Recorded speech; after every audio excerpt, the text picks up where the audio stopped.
بسم اللہ الرحمن الرحیم۔ حضرات تفسیر المشاہ سے پڑھ رہا ہوں میں یہ سلسلے وار، تاکہ آپ لوگ کتاب خریدیں گے تو پھر انشاءاللہ تعالی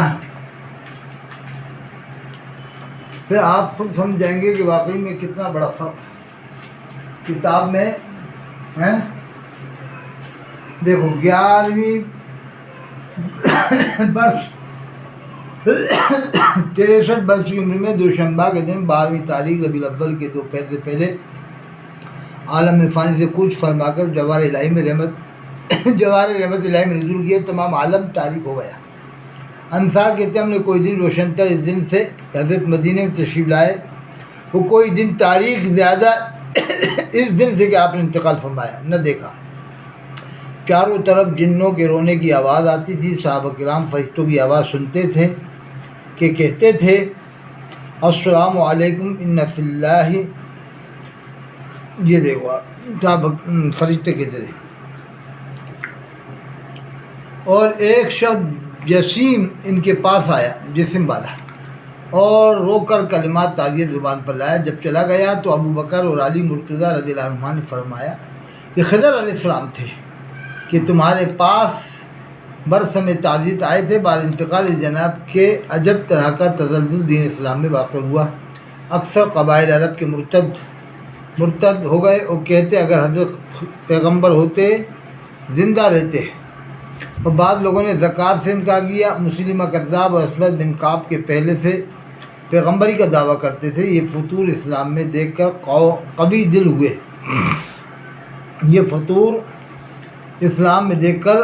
قوی دل ہوئے، اور بہت مرتد ان سے جا ملے۔ اور سجاح بنت حارثہ تمیمہ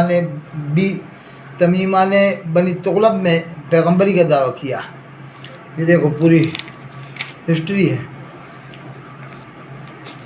میں آپ کو خاص چیزیں بتا رہا ہوں اسی کتاب، یہ اس میں سے بتاتا ہوں آپ کو۔ یہ دیکھو تفسیر المشاہ جلدوں میں،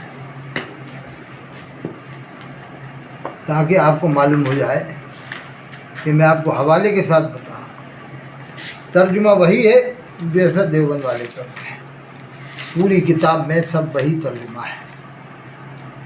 خلاصہ مطلب یہ ہے کہ جب تم یتیم تھے تو عبدالمطلب ابو طالب سے تمہیں پرورش کرایا، اور جب تم دریائے محبت میں مستغرق خود فراموش ہو گئے تو تم کو عقل کامل عنایت فرما کر رسالت و نبوت سے مشرف فرمایا۔ کلیئر ہو رہا ہے، 40 سال میں نبی مان رہے ہیں۔ صفحہ 117 تفسیر المشاہ جلدوں میں، خریدو کتاب۔ اب میں بتا رہا ہوں اسی کتاب سے، آپ کو وہی ترجمہ بتاؤں جو دیوبند والے کرتے ہیں۔ پوری کتاب میں جتنی بھی آیتیں آتی ہیں، ہر آیت کا ایسا ہی ترجمہ کرتے ہیں جیسے دیوبند والے۔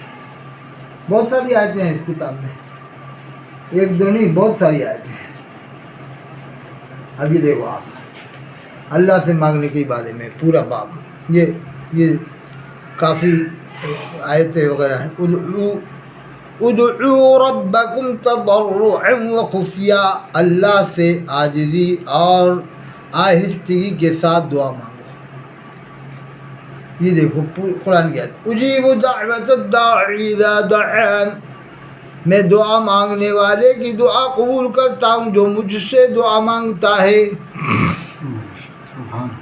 وَاذْكُرُوا اللَّهَ كَثِيرًا لَعَلَّكُمْ تُفْلِحُونَ، یعنی مجھ سے دعا بہت مانگو اور مجھے اپنی مصیبت کے وقت یاد کرو۔ اللہ نے کیا فرمایا ہے؟ مجھے اپنی مصیبت کے وقت یاد کرو۔ اب آج کل لوگ غوث پاک کو یاد کر رہے ہیں، کوئی اور بزرگ کو یاد کر رہے گا، لیکن اللہ نے کیا فرمایا؟ قرآن کی آیت ہے، دیکھو میں نہیں لکھ رہا، علامہ نقوی خان رحمۃ اللہ لکھا ہے، صفحہ 167 دیکھ لیں آپ۔ اور یعنی مجھ سے دعا بہت مانگو اور مجھے اپنی مصیبت کے وقت یاد کرو تاکہ بلا سے نجات پاؤ۔ یہ دیکھ رہا ہو آپ، میں اپنی طرف سے نہیں لکھ رہا، سب ہم اچھے قبول کرنے والے ہیں۔ فلنعم المجیبون، مجھ سے دعا مانگو میں قبول فرماؤں گا، پس یقین سمجھ کہ وہ تجھے اپنے در سے محروم نہ کرے گا۔ یہ دیکھو اللہ سے مانگنے کے بارے میں، اللہ ہی سے مانگنا چاہیے۔ دیکھو آپ سب جگہ یہ لکھا ہے، رنج و مصیبت سے گھبرا کر اپنی موت کی دعا نہ کرے کہ زندگی مسلمان کی اس کے حق میں غنیمت ہے۔ یہ دیکھو آپ کتنی بہترین بہترین اس میں باتیں ملیں گی آپ کو۔ یہ دیکھو آپ،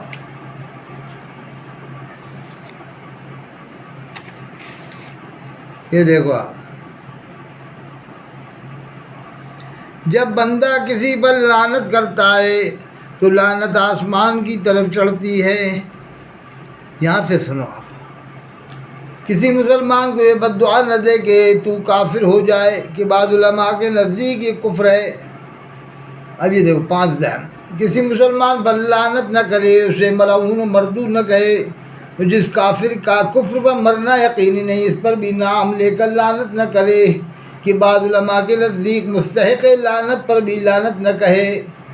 دیکھ رہا ہو، جو پہلے سے ہی کافر ہو، اس کا کفر پر مرنا یقینی نہ ہو تو اس پر بھی نام لے کر لعنت نہ کرے۔ دیکھ لو صفحہ 170۔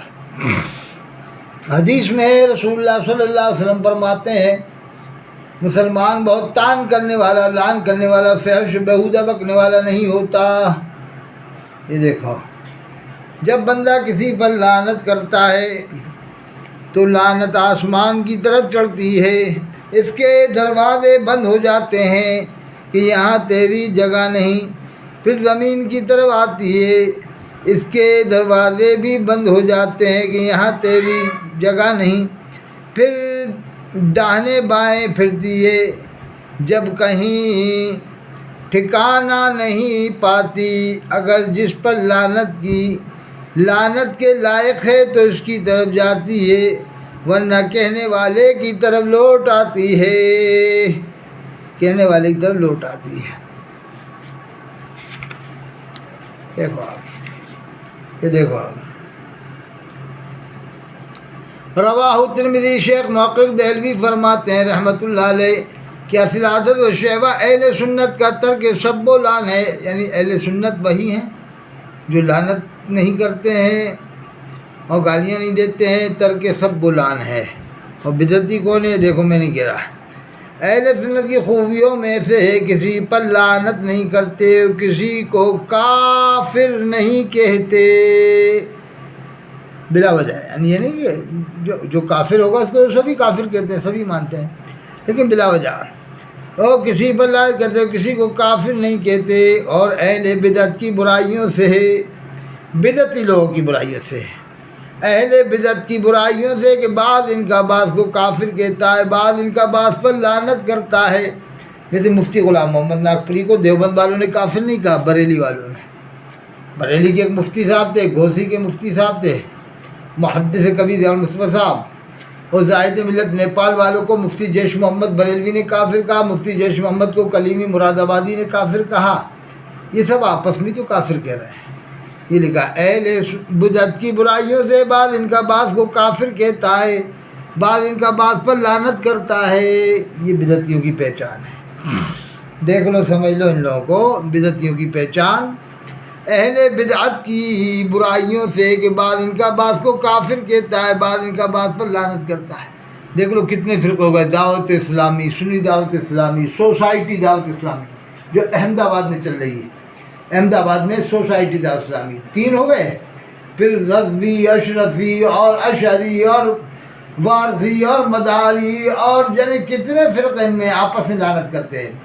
یہ آپس میں لعنت نہیں کرتے۔ دیکھو، اہل بدعت کی برائیوں سے بعض ان کا بعض کو کافر کہتا ہے، بعض ان کا بعض پر لعنت کرتا ہے۔ دیکھ لو ان میں سلسلے والوں میں بھی بہت آپس میں ایک دوسرے پر لعنت اور ایک دوسرے کو کافر بنانا عام ہے بدعتیوں کے اندر۔ یہ بدعتیوں کا طریقہ ہے۔ بدعتیوں کی پہچان یہ ہے، اہل بدعت کی برائیوں سے بعض ان کا بعض کو کافر کہتا ہے، بعض ان کا بعض پر لعنت کرتا ہے۔ صفحہ 173 تفسیر المجد جلد دیتا ہوں، یہ دیکھو امام احمد رضا کی۔ اب انشاءاللہ اگلی ایڈیشن میں آپ لوگ انتظار کریں، اور ہم آپ کو خاص باتیں بتائیں گے انشاءاللہ کتابی حوالے سے، تاکہ آپ کا مائنڈ فریش ہو جائے۔ ہاں اس میں چھانٹ لیتا ہوں میں۔